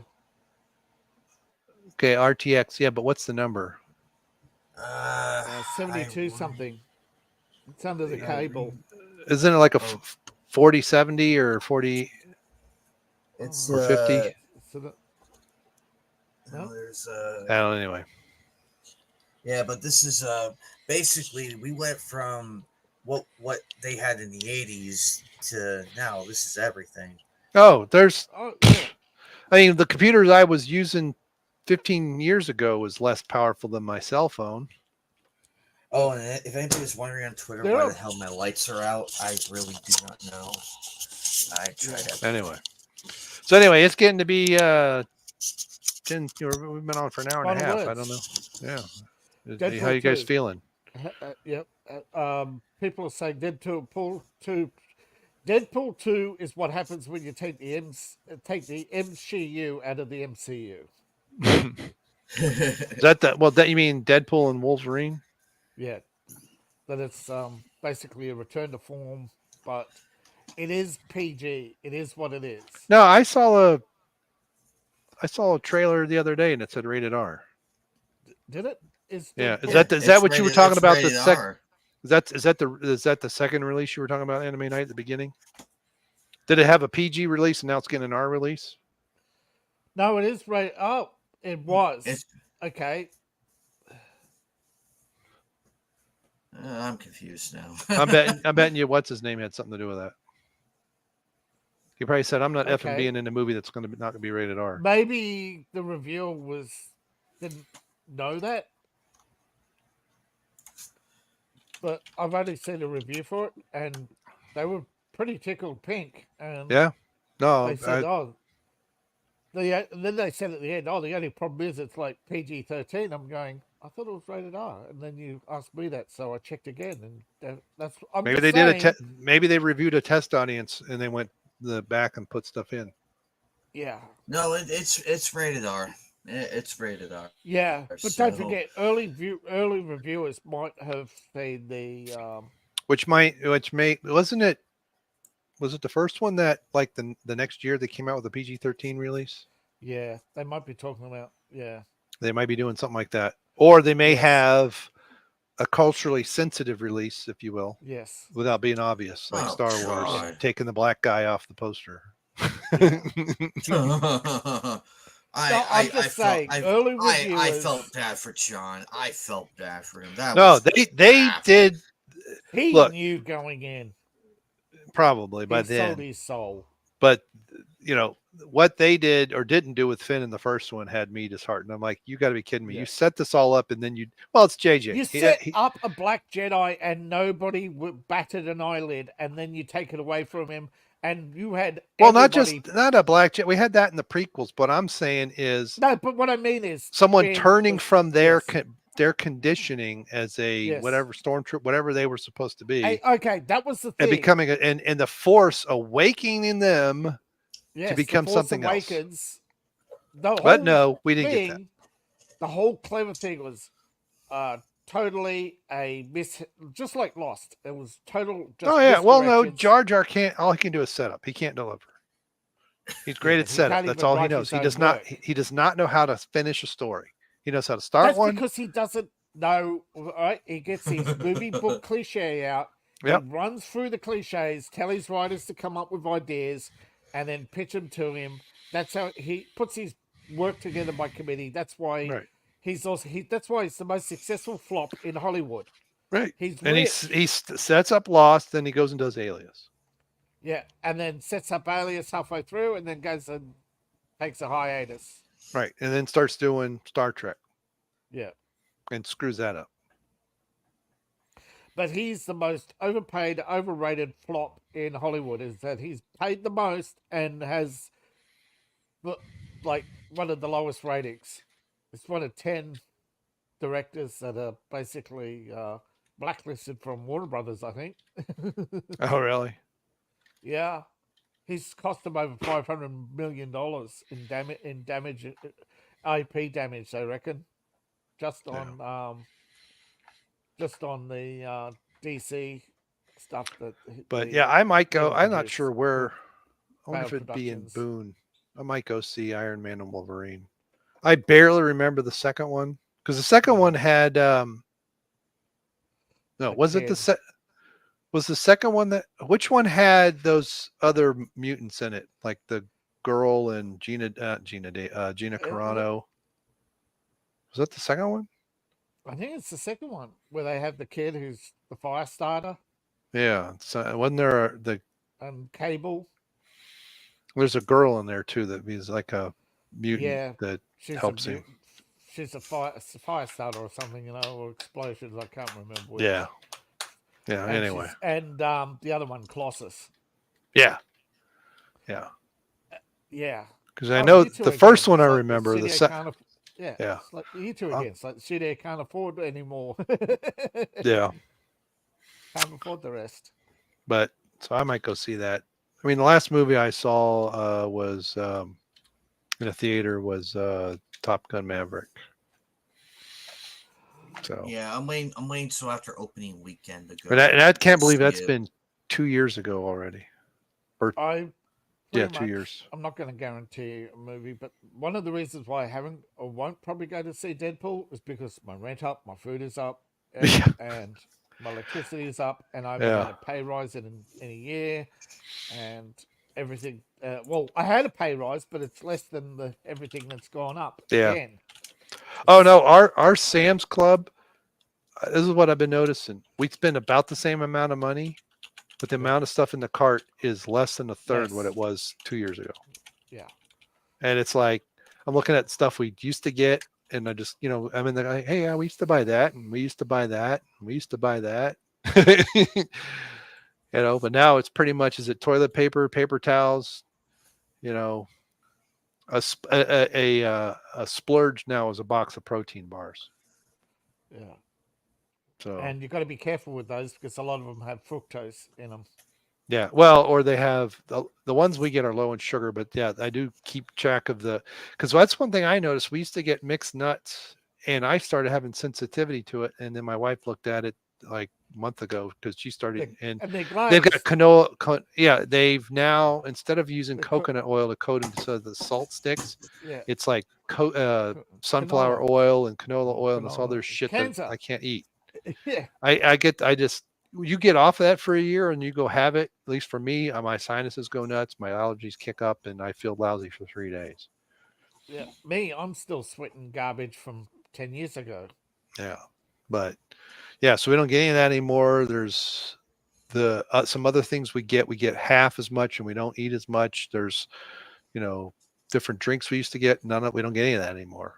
We used to get yeah. So did you see that That's thing? Why you're eating all these filler bars to make up for what you're not getting elsewhere. Well, but I've been eating more meat and dropping other stuff. But and I saw this guy's video recently on Instagram. I think it was. I'd heard about this, but this guy he compared his Walmart order from 2 years ago.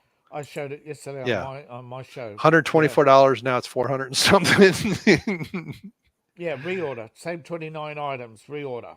Yeah. Now, I dug into this. Okay. Brand names. Granted, most of it was garbage, but brand name. But most of it was brand name stuff.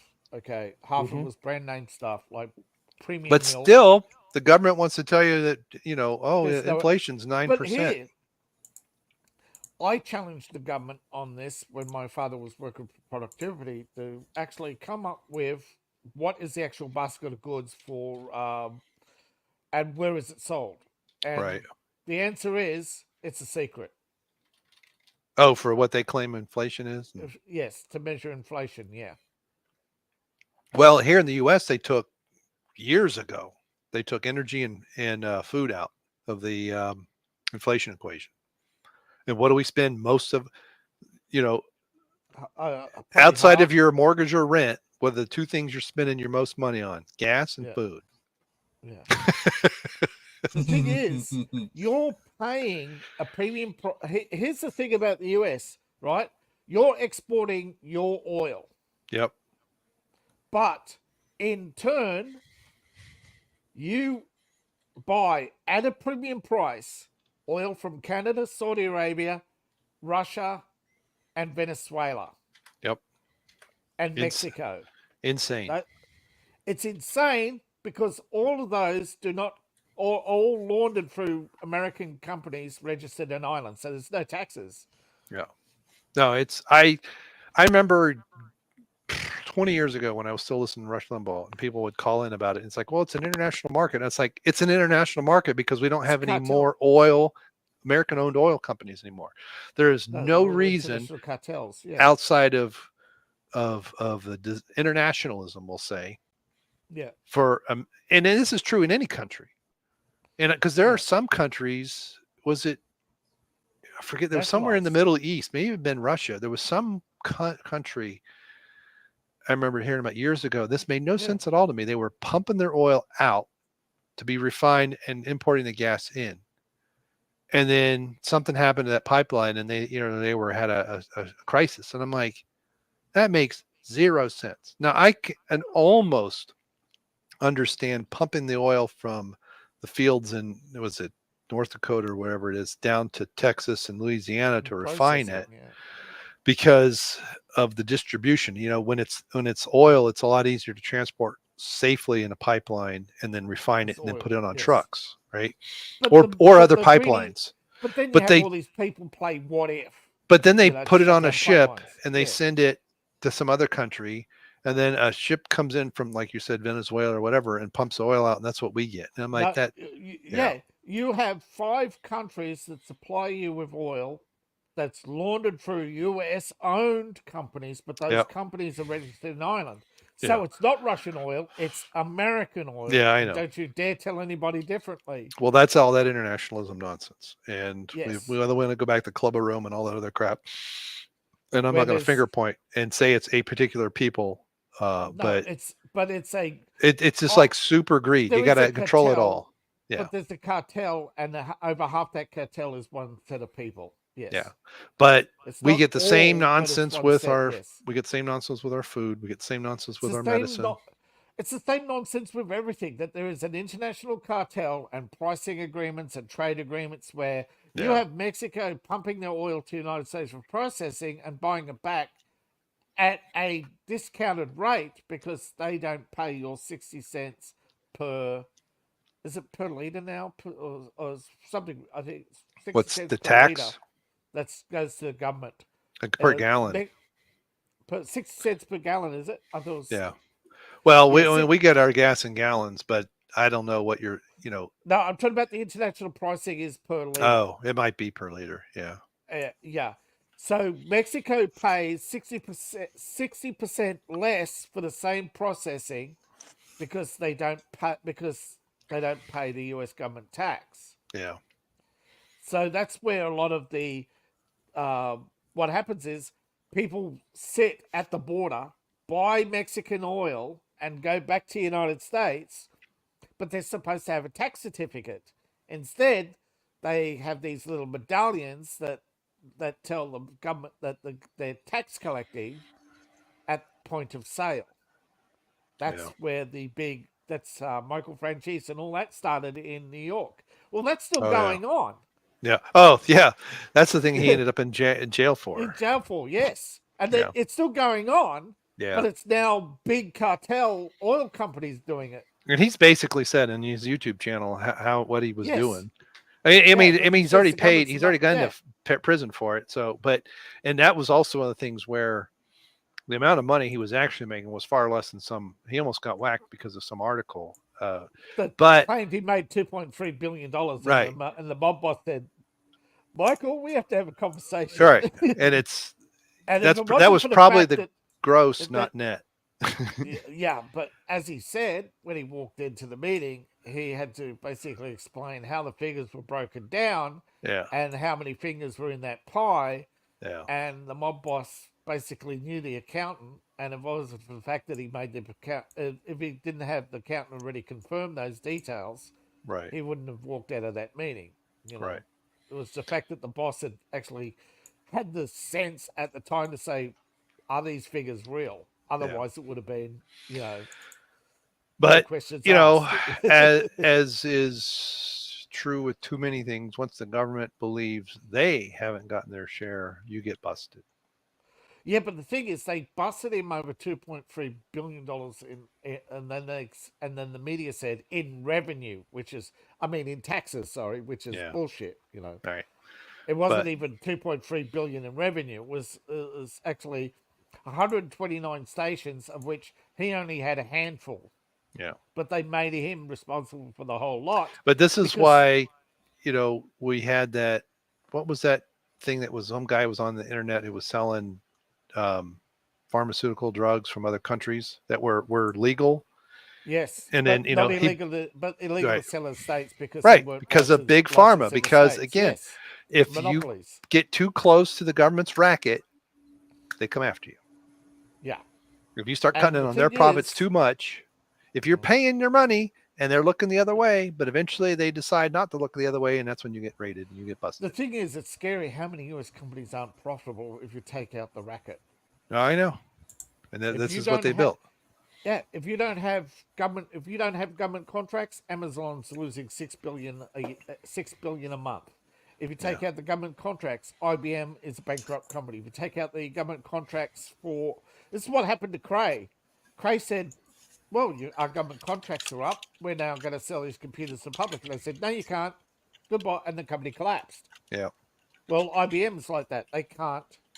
Yeah. They can't sell the computers. Well, no, man, that government crack stream it's addictive. But anyway. But it's also a trap. Oh yeah. Oh yeah. Well, yeah. That, and then when they want to spring it, they'll go. You know what? It's time for these guys to go. We're going to end Yeah, that contract, and you're done. yeah.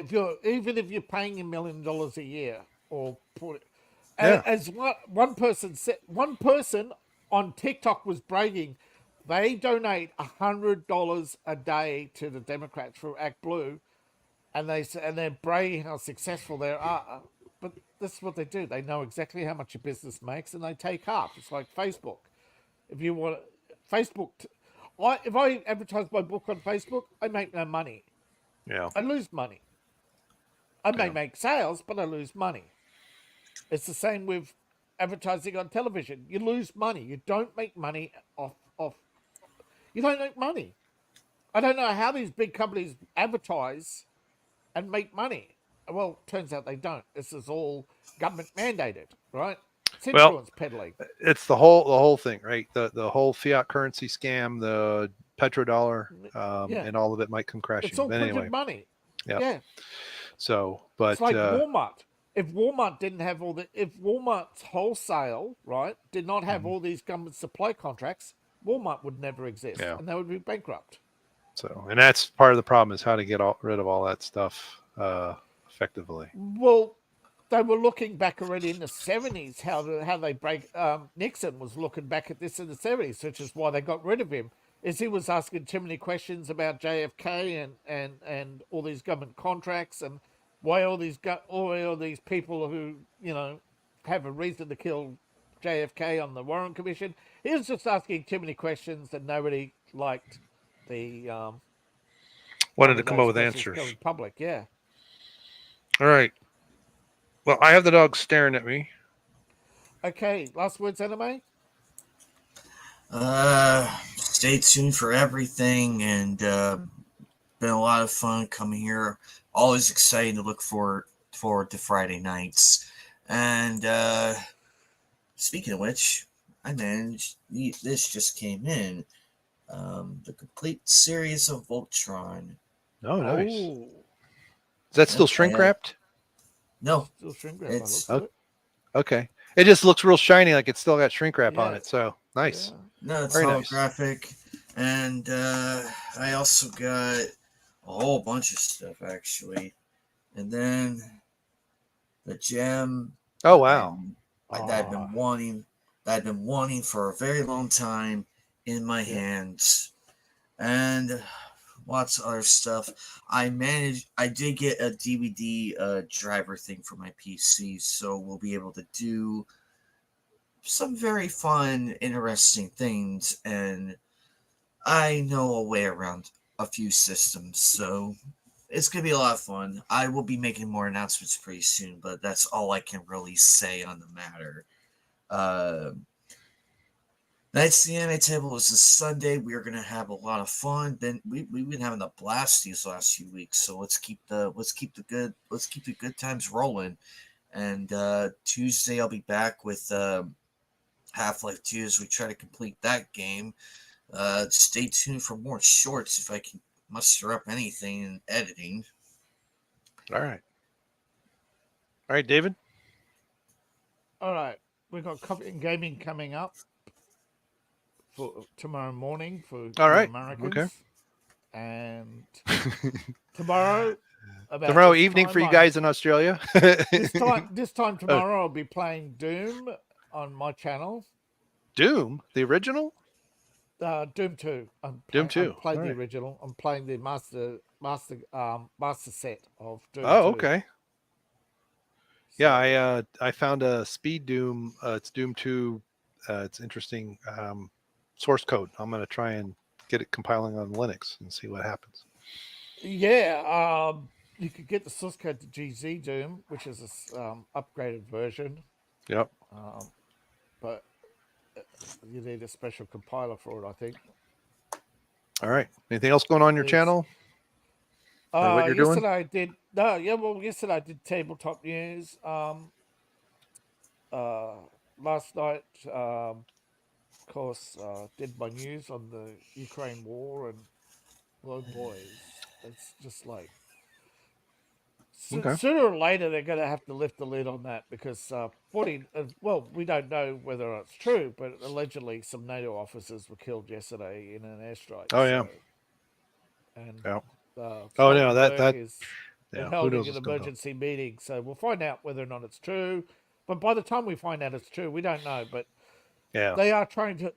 Everybody's saying there's something harsh. You know, and Stoltenberg's keeping close to what NATO's response is going to be to the death of these officers. I don't know, but apparently this cryptic video went out, and everybody's basically then the next day a car bomb went off in Moscow, so it looks like we're facing another round of escalations coming towards the elections. Well, when all else Just like fails, in they take you to Vietnam. war. You know. Yeah, war Yeah. fails, take you to war. Yep. That's how they that's what ultimately steal your money. Well, the thing is, and I don't know if this is true or not, but the F-35s are dud, and they're trying to get the Japanese to fix it, and they're desperate. The Japanese F-35 is different, radically different. If you've seen the YF, if you've seen the YF Chuck Yeager YF-17 or something, with the forward swept wings. And the double canards. It's totally different from the F-35. But everybody back in the 80s wanted the Vector, right? Remember the Vector? Oh, vector thrust and all that. Yeah. Oh yeah, that's and the then YF-22. When they got it, they looked at their fuel bill and it went up by tenfold, because Vectors chew like massive amount of power on everything. So the F-35 was supposed to fix that. That's not true.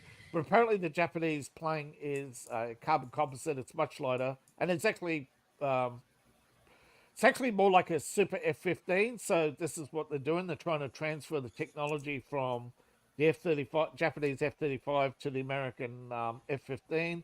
So don't expect the F-16s to be the last we hear of Ukraine aid packages. I reckon F-15s will be next. Well, there's an F-15EX or something too. And that's when they retired it, and then like 2 years later they brought the airframe back, but a different version, Super Eagle. This is the Boeing Super Eagle and Super Hornet are failures. That's why they're scrapping it, and they're bringing these are new airframes. These are being made in secret by Lockheed, not by Boeing. Okay. Let me guess. They're being made at Area 51 right now. Somewhere in a hangar. That's the proving ground. These were made in These were made in Lockheed's plants outside. Is it Bakersfield? Oh, the big desert out there in the big desert. They got about 100 of these Super F-15s. They're basically taking the high tech from the Hornet and the Japanese F-35, and they're pushing it into the F-15, and they're pushing it hard, which leads me to believe that the F-16 is not the last plane they're going to be sending to Ukraine. Yeah, probably. So anyway, well, that's great. Well, but hey, good news, everybody! You're out billions of dollars for another failed project. Yeah, there you go. Thank you very much. The future taxpayers of America whose grandparents have not been born yet. So are going to be paying that $35,000 a year bill. Yeah. For your safety today. I've got hopefully I'm gonna get some more reviews recorded this week, and we'll see. I've got a lot of building. We got to get back to getting the chicken coop together, as well as because the rain this week. I need to do some yard work as well as other stuff. We'll see. My honeydew list is a million miles long. We'll see what happens. But so check out things on my channel. Just basically, Brian Lape is my name, and just YouTube/Brian Lape. I am on Rumble and I'm on BitChute. BitChute has got the last year or so. It's been pretty good at copying files over, and I finally got I believe all of my stuff on Rumble has been published. I did a mad dash about a week and a half ago, and I put one a day. When I publish correctly, mine come out at 4:20 in the afternoon Eastern time. And yes, I mean 4:20 for a reason. So thanks for stopping by. Thanks for being here. Give us a thumbs up, like, share on all your social medias and the like. A big shout out to Appalachian American. He's going to make it. And hopefully I started it right. And hopefully I'm going to end it right. So everyone, have a good night and a good weekend.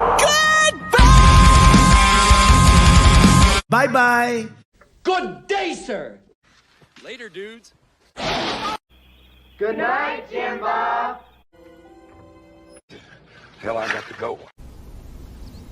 Peace out. Burn in hell, New World Order. Fuck you. You, New World Order. You, Bill Gates.